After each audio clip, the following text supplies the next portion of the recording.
মনে করো না যে শেখ হাসিনা সরকার কালকেই চলে যাবে, এটা মনে করো না। আগামী কালকে পরে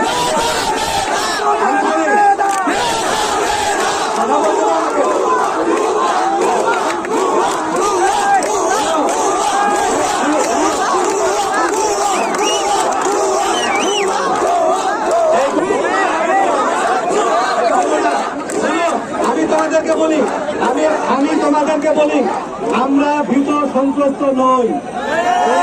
মনে করো যে স্লোগান দিয়ে নাইমুজ্জামান মুখটাকে থামাইতে পারবো বোকার সঙ্গে আছো। আমি তোমাদের প্রতি সহানুভূতিশীল হয়ে এসেছি, আমি এখানে নতজানু হয়ে আসি নাই। অতএব কথা শোনো,